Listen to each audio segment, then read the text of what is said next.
우리 찬송가 335장 부르시면서 사순절 두 번째 주일에 우리 수요기도회를 함께 하나님께 드리도록 하시지요. 찬송가 335장입니다. 크고 놀라운 평화가 내게 있네. 이 세상에는 없는 평화. 나의 영혼과 몸 주께 드립니다. 오 놀라운 나의 구주, 오 놀라운 주, 오 놀라운 주. 저 천군과 전사들 경배하네. 나 엎드려서 주 경배하리. 오 놀라운 구주 예수, 나의 일생을 인도해 주옵소서. 나의 생각도 주관하사 주의 뜻대로 날 다스리옵소서. 오 놀라운 나의 구주, 오 놀라운 주, 오 놀라운 주. 저 천군과 전사들 경배하네. 나 엎드려서 주 경배하리. 오 놀라운 구주 예수, 나의 모든 것 주님께 드리오니.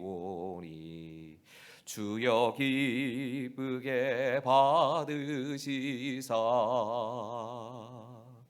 주의 뜻라 위해 성결하옵소서. 오 놀라운 나의 구주, 오 놀라운 주, 오 놀라운 주. 저 천군과 전사들 경배하네. 나 엎드려서 주 경배하리. 오 놀라운 구주 예수, 주의 광채가 찬란히 비춰오네. 전능하신 왕 구세주여, 세상 끝날까지 찬양 드립니다. 오 놀라운 나의 구주, 오 놀라운 주, 오 놀라운 주. 저 천군과 전사들 경배하네. 나 엎드려서 주 경배하리. 오 놀라운 구주 예수. 이 시간 우리에게 주신 말씀 하박국 2장 4절의 말씀 한 절만 읽겠습니다. 하박국 2장 4절의 말씀입니다. 함께 읽으실까요? 시작. 보라 그의 마음은 교만하며 그 속에서 정직하지 못하나 의인은 그의 믿음으로 말미암아 살리라. 아멘. 잠깐 기도하시지요. 하나님, 오늘 이 시간 이 말씀 가운데 함께 하셔서 이 말씀이 우리가 가져야 될, 특별히 어려움의 때에 갖추어야 할 그 믿음을 점검하는 시간이 될 수 있도록 도와주시옵소서. 함께 하실 것 믿으며 예수님 이름으로 감사하며 기도하옵나이다. 1738년 5월 24일 영국의 런던의 올더스게이트라고 하는 교회 예배에 35살 난 한 지성인이 참석하게 됩니다. 그는 대학에서 언어와 철학을 가르치는 교수님이셨고 또 선교사로 미국에 다녀올 만큼 신앙심도 정말 가지고 있던, 그래서 주변에서는 많은 칭찬을 받고 또 모든 사람들이 그의 인격에 대해서 의심하지 않던 그런 사람이었습니다. 신망을 받는 사람이었습니다. 문제는 그 자신의 마음속에 기쁨이 없었다는 겁니다. 평안을 잃어버린 지가 참 오래되었답니다. 마치 자신의 영혼이 황폐한 사막과 같았다. 그의 고백에 의하면 그렇게 표현을 합니다. 그런 마음을 가지고 있었답니다. 이 예배에도 그냥 자기가 참여하고 싶어서 참여한 건 아니고 주변에 그냥 어떤 특별한 이유 때문에 그냥 우연히 참여하게 됐답니다. 목사이긴 했지만 목사 일을 그만둘까를 고민하면서 그 자리에 앉아 있었다고 합니다. 예배 시간 중에 누군가가, 아마도 목사님이셨겠지요, 마틴 루터의 로마서 주석에 서문을 낭독하는 겁니다. 근데 갑자기 그 서문을 듣는 순간 갑자기 이분의 마음이 뜨거워졌답니다. 뭔가 벅차오르는 것 같은 느낌을 가지게 된 겁니다. 하나님의 사랑이 자신의 안에서 막 솟구쳐 나오는 것 같은 그런 경험을 했답니다. 그의 경건의 일기에, 당시에 쓰여진 경건의 일기의 내용입니다. 저녁 시간, 나는 가고 싶지 않았지만 올더스게이트에 있는 모임에 나갔다. 거기서 어떤 사람이 로마서에 대한 마틴 루터의 주석 서문을 읽고 있었다. 9시 15분경 그가 하나님께서 그리스도 안에서 믿음을 통하여 마음에 역사하시는 변화에 대해 설명하고 있는 동안에 나는 내 마음이 이상하게 뜨거워짐을 느꼈다. 나는 구원을 얻기 위해 그리스도만을 믿고 나를 그에게 맡겼다는 것을 느꼈다. 그리고 그분이 내 죄 그리고 나의 원죄까지도 없이 하셨고 나를 죄와 죽음의 율법에서 구원하셨다는 확신이 나에게 주어졌다. 그는 지금까지 자신이 지내온 인생이 쇼윈도의 믿음, 다른 사람들에게 보여주기 위한 믿음이었다라는 사실을 깨달았답니다. 그리고 그날 그는 거듭남을 체험하게 된 겁니다. 인격적으로 하나님을 비로소 만나게 된 겁니다. 35살에 이미 선교사로 선교지를 다녀왔고 그 사이에 대학의 교수로 목사로 살아가는 그 사람이 비로소 그날 하나님을 다시 만나게 되고 거듭나게 됐다는 겁니다. 이 사람은 감리교의 창시자인 요한 웨슬리라는 이름으로 불리게 됩니다. 오늘 본문의 말씀은 그 인생을 변화시켰던 이 로마서의 말씀에 뿌리가 되는 말씀입니다. 수없이 많은 분들이 로마서의 말씀을 읽고 듣고 묵상하는 가운데 변화를 체험합니다. 그리고 그 많은 이들이 접하게 된 그 로마서의 말씀의 뿌리는 오늘 본문 말씀입니다. 하박국 2장 4절 다시 한번 읽겠습니다. 시작. 보라, 그의 마음은 교만하며 그 속에서 정직하지 못하나 의인은 그의 믿음으로 말미암아 살리라. 지난 시간부터 우리가 이 신구약 성경에서 개신교인들이 하면 가장 귀하게 생각하는, 가장 중요하다고 여기는 이 말씀, 의인은 믿음으로 말미암아 살리라 하는 말씀에 대해서 묵상하면서 과연 믿음이 무엇인가, 특별히 이 하박국서가 말하는 믿음이 무엇인가를 좀 묵상을 해보고 있습니다. 하박국서의 믿음은 우리가 생각하는 좀 믿음과 다릅니다. 하박국은 의인의 고난과 악인의 번성함에 대해서 이야기하고 또 그로 인한 하나님의 심판, 고난 가운데서 이 질문을 하고 그 답을 찾고 있습니다. 그런 가운데 믿음으로 산다는 게 무엇이냐? 그가 보여주는 믿음의 모습은 모든 문제의 답을 사람이 아니라 하나님께 찾겠다는 믿음이었습니다. 이어서 이렇게 말씀드렸지요. 이렇게 하나님께 답을 찾는 믿음의 중심에는 하나님의 선하심, 하나님의 의로우심에 대해서 진짜 믿고 기다리는 것. 내가 서 있어야 될 그 자리에서 인내하면서 하나님의 답을 기다리는 믿음이 하박국이 보여주고 있는 믿음으로 살리라 하는 믿음일 겁니다. 또 이 믿음의 모습에 대해서 하나님께 나아가 응답을 기다리는 것 이것뿐만이 아니라 그때 하나님께 집중하는 것, 다른 것 아니라 하나님의 말씀과 하나님께 집중하는 믿음에 대해서 하박국은 말씀하고 있습니다.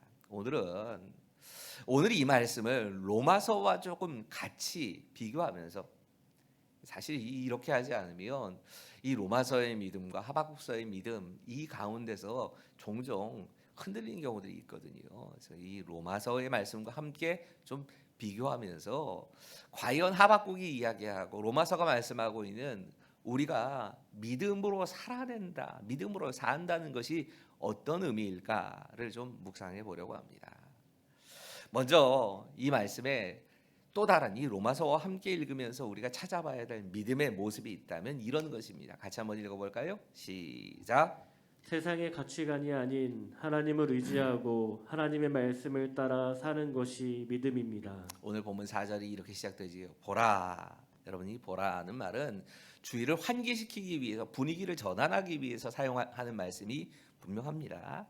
근데 보라라고 말씀하고 바로 이어지는 말씀은 이겁니다. 그의 마음은 교만하며.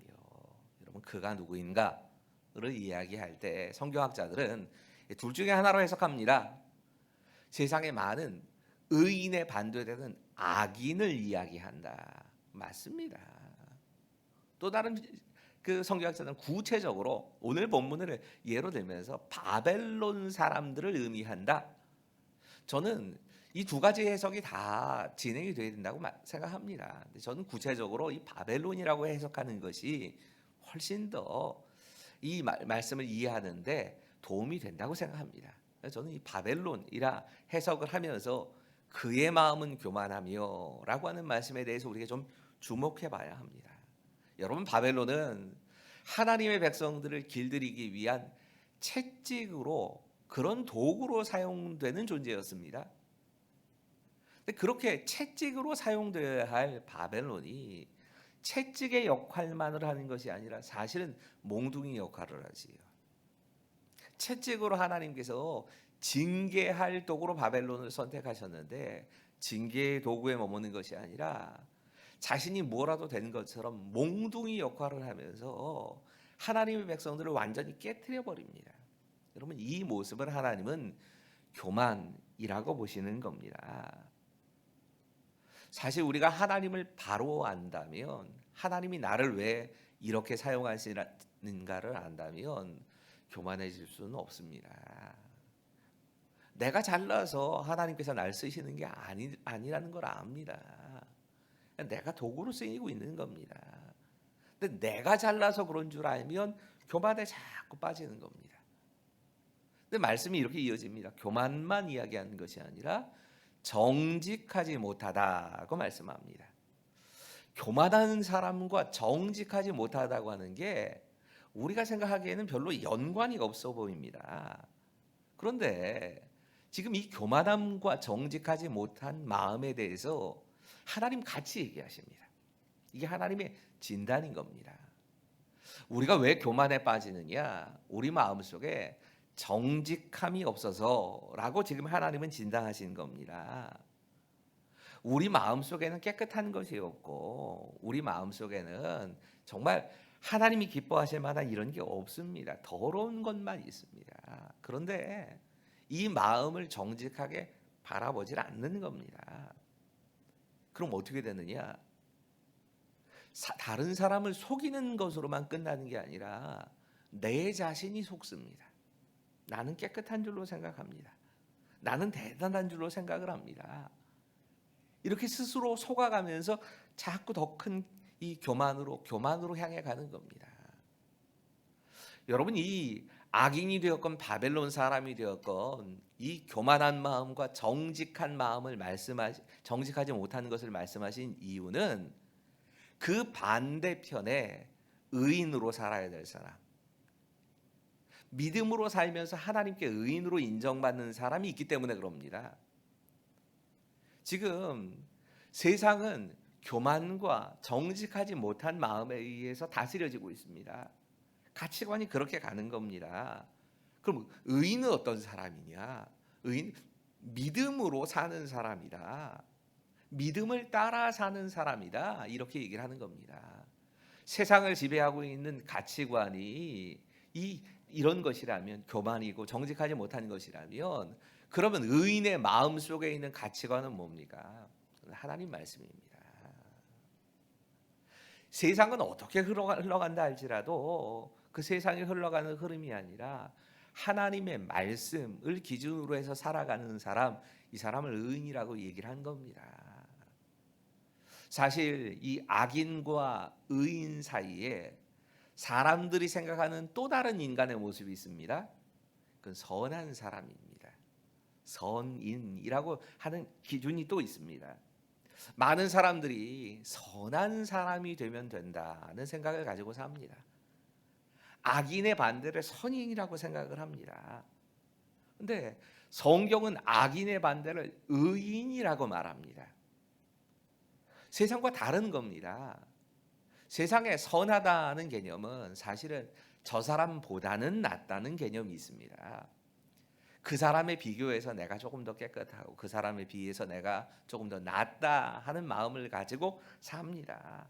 그러니까 선은 선과 악으로 나눌 때는 이건 차등의 개념입니다. 조금 낫다, 덜하다 하는 겁니다. 비교하는 겁니다. 근데 하나님은 선인이 되라고 말씀하지 않고 의인에 대해서 말씀하십니다.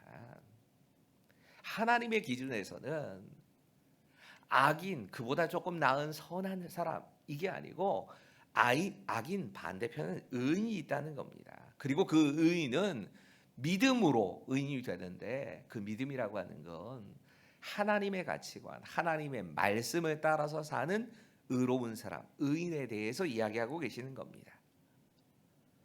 이 의인과 악인에 대해서 로마서 4장이 아브라함의 믿음, 아브라함의 의에 대해서, 아브라함의 믿음이라고 볼 수도 있고 아브라함의 의라고 얘기해도 되는 장이 로마서 4장입니다.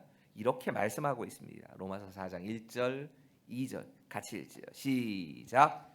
그런즉 육신으로 우리 조상인 아브라함이 무엇을 얻었다 하리요? 만일 아브라함이 행위로서 의롭다 하심을 받았으면 자랑할 것이 있으려니와 하나님 앞에서는 없느니라. 우리는 일반적으로 아브라함 그러면 믿음의 조상이라고 생각하면서 대단한 사람, 위대한 사람 이렇게 생각을 합니다. 그런데 하나님의 기준에서는 그게 아니라는 겁니다. 하나님은 아브라함이 대단하다고 말씀하지 않으십니다. 하나님은 아브라함을 만드신 하나님이 위대하심을 이야기하십니다. 아브라함이 위대한 게 아닙니다.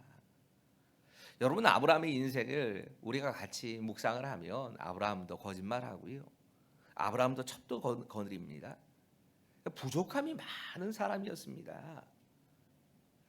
이 아브라함도 그랬대. 그러니까 나도 뭐 그런 정도 해도 하나님이 인정해 주시겠지. 이러라고 주시는 말씀이 아니고요. 아브라함조차도 이렇게 죄짓지 않고 착하고 선하게만 산 사람이 아니었다는 겁니다. 만약에라도 그렇게 죄짓지 않는 것을 기준으로 삼는다면 우리 가운데 의인으로 인정될 사람, 그 사람 한 사람도 없다는 겁니다. 만약에라도 내가 그렇게 착하게 살아서 그걸 보고 하나님께서 인정해 주셨다면 우리한테는 그게 자랑거리가 될 겁니다. 근데 자랑거리를 삼을 수 있는 게 없다는 겁니다. 아브라함도 착하거나 선하게 살지 못했다고 이렇게 말씀하시는 겁니다. 그러면서 이어지는 말씀이 3절입니다. 같이 읽지요. 시작.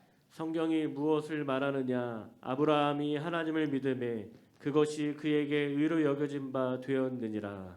여러분, 사실 이 말씀은 창세기 15장 6절의 말씀을 다시 인용한 말씀입니다. 근데 이 말씀 배경이 좀 희한합니다. 하나님께서 아브라함에게 복 주시겠다고 찾아오셔서 말씀을 하십니다. 근데 아브라함에게 복 주시겠다고 하시면서 그 복의 내용 가운데 하나가 뭐냐? 내 자손이 하늘의 별처럼 많게 하시겠다 말씀하셨는데, 이 말씀을 하실 때 아브라함에게는 자손이 하나도 없습니다. 하나님께서 이 말씀을 하실 때 아브라함의 반응은 뭐였냐면, 하나님 저한테 자식을 주시구나 말씀하셔야지요. 제가 지금 만약에라도 유산이 남겨주고 세상 떠나가게 된다면 내 재산을 남겨야 될 건 저의 종인 엘리에셀입니다. 엘리에셀에게나 다 줘야 지금 떠나가야 수밖에 없게 됐습니다. 근데 하나님이 또 말씀하십니다. 아니다. 내 몸에서 태어날 자가 너의 후사가 될 것이라. 너의 상속자가 되고 그를 통해서 내가 역사한다고 말씀하십니다. 근데 이 말씀을 처음부터 믿었던 것 같지는 않습니다. 그런데 하나님께서 이렇게 말씀하시는 것을 아브라함이 결국은 받아들입니다. 이 받아들이는 아브라함의 모습을 보면서 그 믿음을 의로 여기셨다고 성경이 말씀하는 겁니다. 그러니까 믿음으로 의롭게 된다고 하는 생각이 하박국에서부터 시작된 말씀이 아니고 사실은 창세기부터 이미 그 말씀을 하나님 계속 해오셨던 겁니다. 아브라함 입장에서는 자기의 몸을 생각하거나 자기 아내인 사라의 몸을 생각하면 이미 못 낳을 상태입니다. 그거 뻔히 압니다. 나는 불가능합니다. 나한테는 불가능하지만 하나님이 하시면 그 일이 이루어질 줄 믿습니다. 나는 못 믿고 내 능력은 못 믿겠지만 하나님이 하시면 그 일들이 이루어질 줄로 믿습니다 하는 것을 믿음으로 하나님께 고백하고 그 믿음을 가졌더니 하나님이 그를 의롭게 하셨다는 겁니다. 여러분 이거 우리도 마찬가지입니다. 예수 그리스도의 보혈을 믿음으로 예수님의 피 흘리심이 바로 나를 위한 피 흘리심이셨고 예수님의 죽음이 바로 나를 위한 죽음이었다. 이 사실을 믿고 그분과 함께 예수님과 함께 내가 십자가에 이미 죽었고 예수님과 하나 되어서 내가 죽었고 예수님의 부활이 나의 부활입니다 라고 하는 걸 고백한다. 고백하는 그 믿음을 보시고 우리를 의인으로 인정해 주신다고 하십니다. 세상 사람들한테 한번 이런 얘기 해보십시오. 누가 받아들이겠습니까? 사실 이성적으로는 이거 깨달아지지도 않고 받아들여지질 않을 겁니다. 하지만 우리에게는 이것을 믿는 믿음을 주셨습니다. 그리고 그 믿음, 이 믿음을 보고 하나님께서 우리를 의롭다고 인정해 주셨다는 겁니다. 내가 선해서가 아닙니다. 내가 무슨 공로를 세워서가 아닙니다. 나 때문이 아니고 예수님 때문입니다. 이 예수님 때문에 구원을 얻은 이것에 대해서 믿는 믿음, 그 믿음을 보시고 하나님께서 우리를 의롭다고 하신 겁니다. 우리한테는 불가능한 일입니다. 내 스스로의 노력으로는 하나님 앞에 의롭다고 인정받는 건 불가능한 일이 맞습니다. 하지만 하나님이 하시면 그렇게 될 줄 믿습니다. 내가 예수님의 십자가의 보혈과 부활을 믿는다면 하나님께서 나를 구원받을 자로 인정해 주신다. 이 사실에 대해서 내가 믿습니다. 남녀의 차별도 없고 빈부의 차별도 없고 누가 더 많이 배웠고 못 배웠고 얼굴이 잘생겼고 못생겼고 다 차이가 없이 누구나 그 예수 그리스도를 정말 나의 구세주와 주인으로 모시면 의인으로 인정해 주신다. 그 믿음을 보고 하나님께서 우리를 의롭다고 인정해 주신 겁니다. 여러분, 이 믿음은 내가 내 결단으로 내가 가지고 있는 무슨 좀 특별한 의로움을 가지고 하나님 앞에 나가는 믿음이 아닙니다. 하나님이 행하신 것, 하나님께서 우리를 위해서 다 만들어 놓으신 그것에 대해서 내가 인정하고 받아들이고 이제 내가 사는 것도 나의 힘으로 사는 것이 아니라 하나님의 능력에 힘입어서 산다. 이 믿음을 통해서 하나님께서 우리를 구원의 자리로 인도하십니다. 두 번째입니다. 같이 읽지요. 시작. 믿음으로 산다는 것은 나의 주인이신 예수님과 함께 살아가는 것입니다. 또 한 가지 중요한 주제는 이 믿음으로 살리라라고 하는 말씀입니다. 사실 저는 로마서와 하박국서가 이야기하는 믿음이 좀 다른 믿음을 이야기한다라고 저 스스로는 늘 생각하고 살았습니다. 제 나름대로 이 생각은 이랬습니다. 로마서의 믿음은 믿음으로 말미암아 살리라 하는 것은 믿음을 가졌기 때문에 살 수 있다. 예수님을 영접함으로 우리는 죄와 죽음에서 해방이 돼서 이제는 하나님이 주시는 영원한 생명 안에 살 수 있다. 이 말씀을 하는 거다. 그러니까 예수님 때문에 예수님을 믿어서 우리가 영원한 생명에 거하게 됐다. 이 말씀을 하고 있다고 생각했고요. 사실 이건 분명히 로마서가 고백하는 믿음 맞습니다. 하박국서가 강조하고 있는 믿음은 이렇게 악하고 불의한 세상에서 살지만 너는 하나님의 사람답게 살아라. 사는 쪽에 더 초점이 맞춰져지라. 그러니까 로마서가 교리, 우리가 어떻게 해서 구원을 얻게 되었는가를 이야기한다면 하박국서는 아무리 힘들고 어려워도 너는 믿음으로 살아내라. 살아야 된다 하는 쪽에다 초점을 맞춘 거기 때문에 좀 다르다고 늘 생각하면서 그렇게 신앙생활을 목사가 된 후에도 그렇게 했던 것 같습니다. 근데 이 로마서를 1장부터 좀 찬찬히 한 3년 강의했죠. 제가 로마서를 새벽에 3년 정도를 계속 연속해서 강의를 하면서 로마서를 여러 차례 반복해서 읽고 또 다시 묵상하고 읽으면서 내가 생각했던 게 틀렸구나 하는 사실을 알았습니다.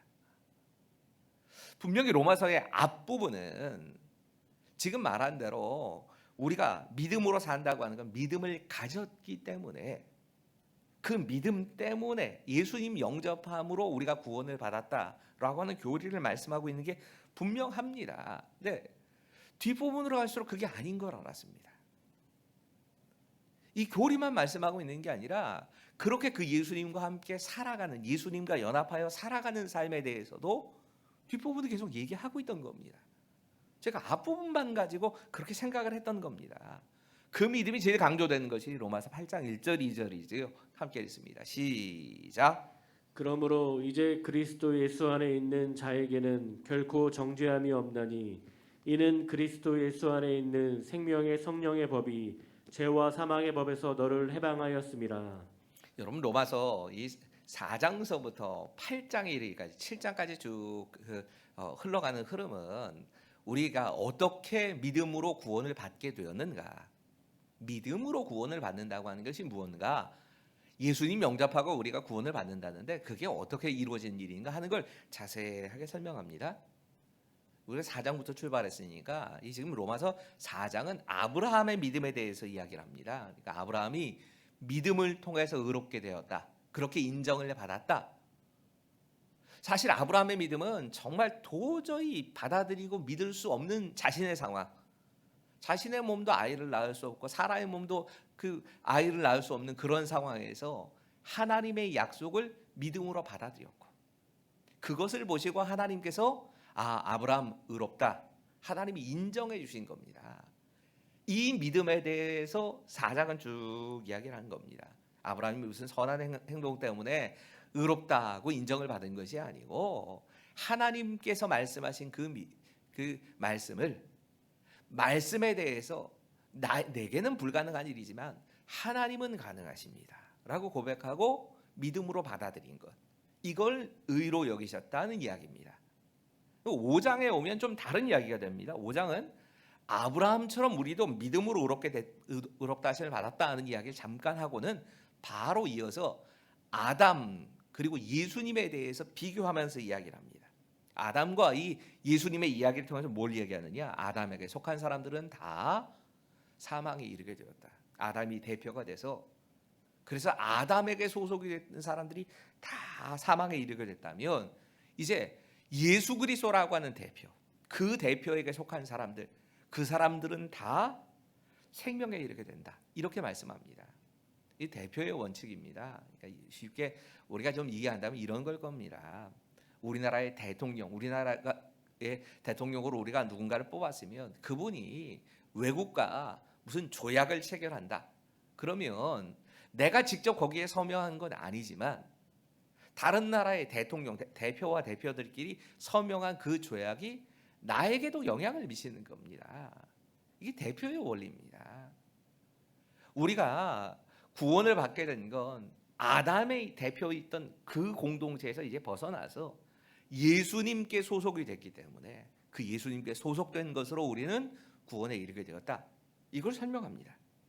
6장 오면 이제 예수님에 대해서, 예수 그리스도 안에 있는 죄 그리고 사망으로부터 우리가 해방되었다는 얘기를, 이 5장의 십자가 얘기하고 그 뒷부분 십자가 얘기하고 나서 그 얘기가 쭉 이어집니다. 그러면서 우리가 해방된 후에 우리는 죄에 대해서는 죽고 의에 대해서는 사는 사람, 그렇게 예수님과 연합한 사람이 되었다 하는 말씀으로 이어집니다. 그러면 그 다음에 등장해야 될 7장의 말씀은 어떤 것이 되어야 적절하냐면, 그래 우리가 그렇게 죄에 대해서는 죽고 의에 대해서는 살았으니까 이제 예수님을 위해 살자, 그렇게 결단하자.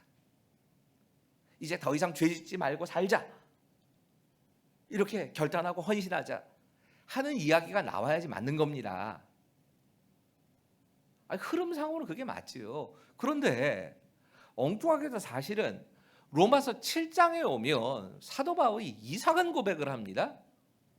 분명히 조금 전까지만 해도 우리가 아브라함의 믿음, 정말 이건 말도 안 되는 것 같은 상황이지만 하나님 말씀이니까 그대로 믿어서 살게 되었다고 얘기하고, 아담이 아니라 우리가 예수님께 속해서 구원을 얻게 되었다고 얘기를 하던 사람이 이제 더 이상 죄의 법이 아니라, 사망의 법이 아니라 정말 예수님 때문에 죄에 대해서 죽고 의에 대해서 살게 됐다고 했던 사람이 이렇게 얘기를 하는 겁니다.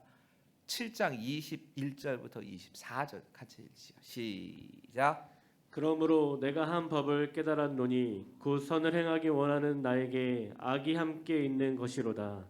내 속삼으로는 하나님의 법을 즐거워하되 내 지체 속에서 한 다른 법이 내 마음의 법과 싸워 내 지체 속에 있는 죄의 법으로 나를 사로잡는 것을 보는도다. 오라, 나는 공고한 사람이로다. 이 사망의 몸에서 누가 나를 건져내랴. 여러분, 분명히 결단이 나와야 되고 결단에서 내가 승리했습니다 라고 이런 고백이 나와야 될 자리인데, 나는 믿음으로 승리하기 위해서 믿음으로 싸웠습니다. 믿음의 싸움을 싸운 겁니다. 내 결단으로 내가 이 의로워지기 위해서 노력을 안 한 게 아닙니다. 사도 바울은 진짜 이것을 위해서 몸부림을 친 겁니다. 그런데 안 되더라는 겁니다. 그리고 등장하는 말씀이 로마서 8장 1절 2절입니다. 내 결단, 내 결심으로 되는 것이 아니다. 성령께서 내 안에 역사하셔야 그 성령의 도우심 때문에 내가 승리할 수 있다. 성령께서 내 안에 역사하시고 나는 그 성령의 일하시는 것에, 성령이 나를 감동하시고 성령이 나를 깨우쳐 주시면 그것에 대해서 나는 순종만 하는 겁니다. 그리고 순종함으로 내가 이기게 된다는 얘기입니다. 로마서 8장 3절 4절, 율법이 육신으로 말미암아 연약하여 할 수 없는 그것을 하나님은 하시나니, 내 힘으로는 안 되고 내 육신으로는 안 되는데 하나님은 하신다. 곧 죄로 말미암아 자기 아들을 죄 있는 육신의 모양으로 보내어 육신의 죄를 정하사 육신을 따르지 아니하고 그 영을 따라 행하는 우리에게 율법의 요구가 이루어지게 하려 하심이니라. 아멘. 여러분, 우리가 성숙해진다는 말을 할 때, 성숙해진다는 건 어떤 의미에서는 내가 할 수 있는 것과 할 수 없는 것에 대해서 구분할 수 있게 됐다는 겁니다. 내가 할 수 없는 것을 하겠다고 하는 게 해서는 그건 미숙한 겁니다. 언제가 이 노포트 수인교회 섬기시던 김동호 목사님 설교를 듣는데, 김동호 목사님이 우리가 참 좋아하는, 세상 사람들이 다 좋아하는 말이긴 한데 이 말이 성경적으로는 전혀 맞지 않는데 그걸 마치 좌우명처럼 생각하는 그리스도인들이 많다고, 그러면서 나폴레옹의 말, 내 사전에 불가능이 없다는 말을 이야기하시는 걸 들어봤습니다.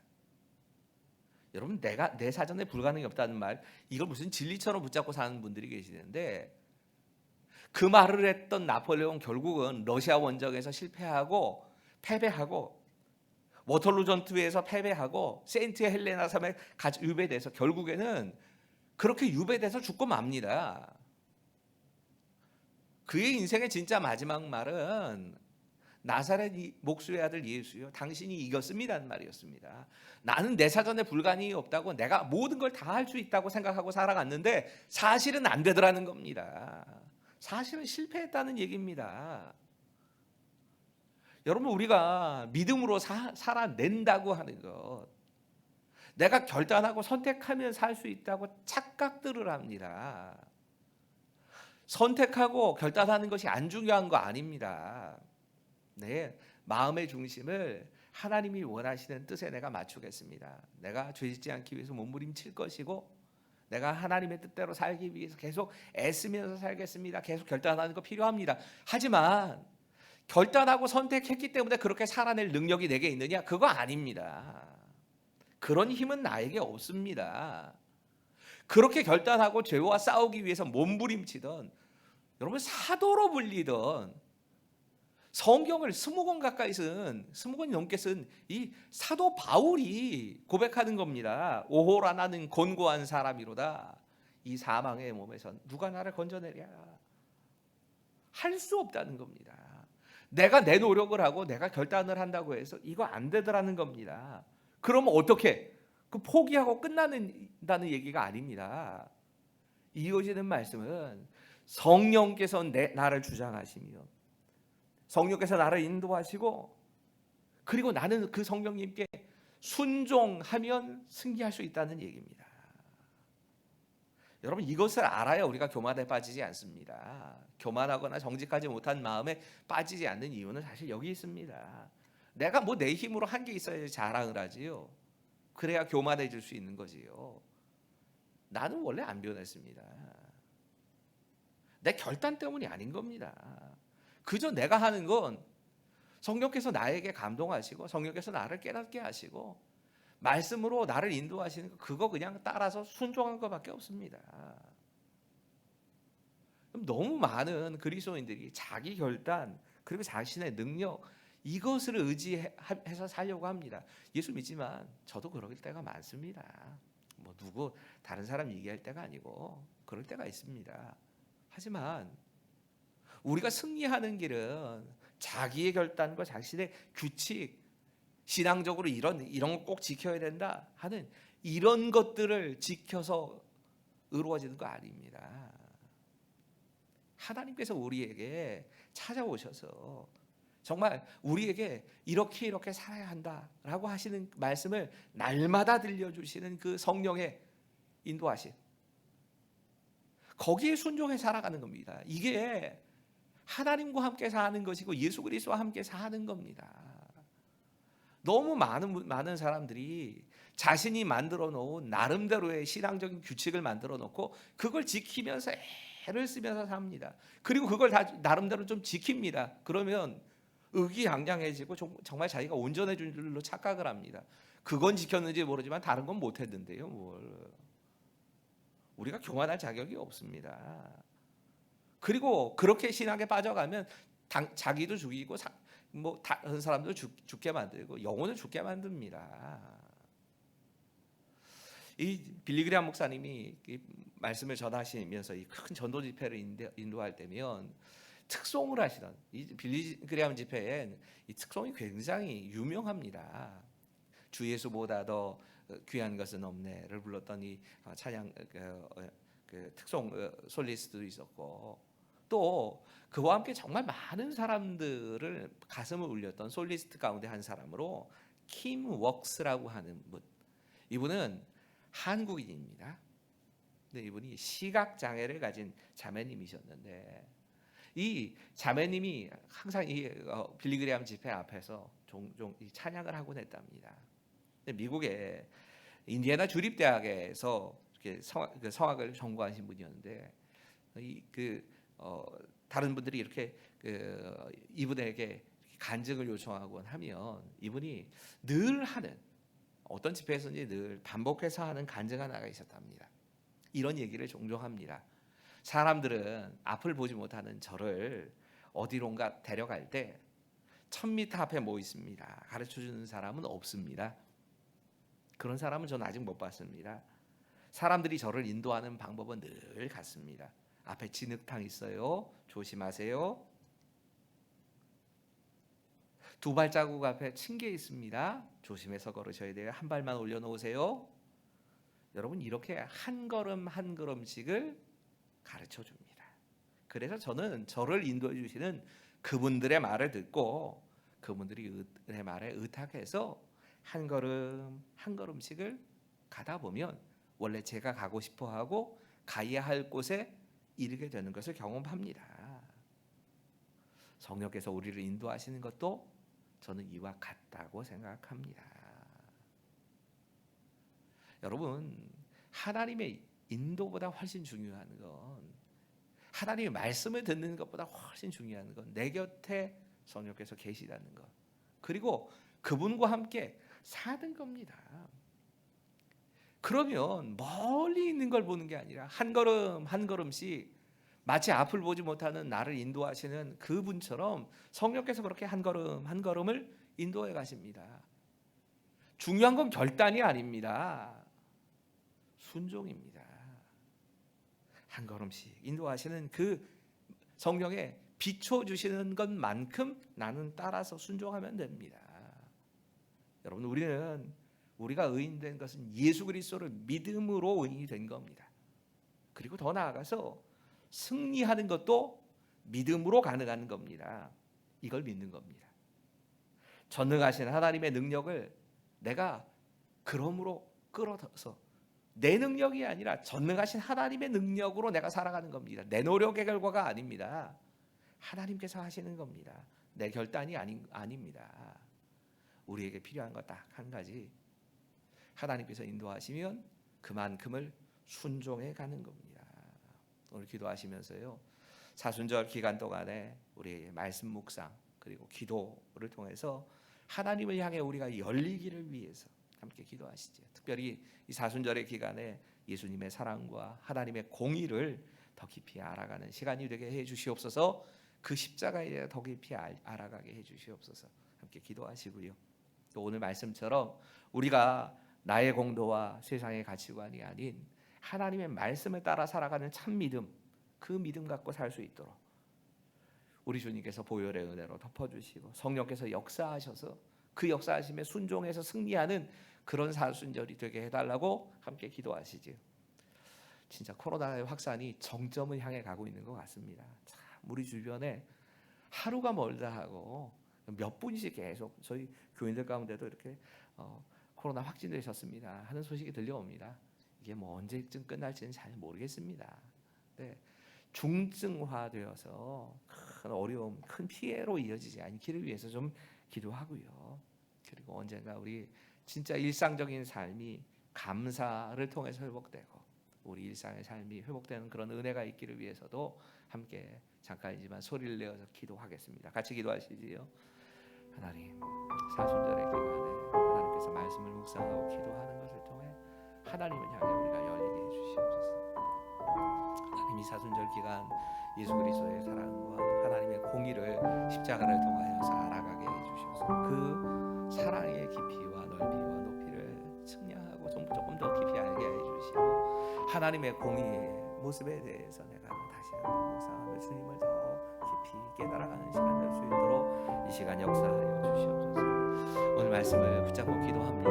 우리의 공로가 아니라 우리가 정말 세상의 가치관이 아니라 하나님 말씀을 따라 살기를 원합니다. 그리고 세상의 이 하나님 말씀을 따라 사는 것도 내 힘으로 사는 것 아니게 하시고 하나님의 말씀에 의지하고 정말 보혈의 은혜로 덮어주심과 성령의 역사하시고 그 역사하심에 따라서 인도하심을 따라서 순종하며 나아가는 이런 모습으로 날마다 승리하는 사순절의 기간이 될 수 있도록 주님 도와주시옵소서. 코로나가 확산세가 계속적으로 더 정점을 향해 계속 지나가고 있습니다. 더 큰 피해로 이어지지 않도록 도와주시고 우리가 정말 일상적인 삶이 언젠가 회복돼야 되는데 하나님 그 회복되는 그 모든 과정 가운데 감사를 함께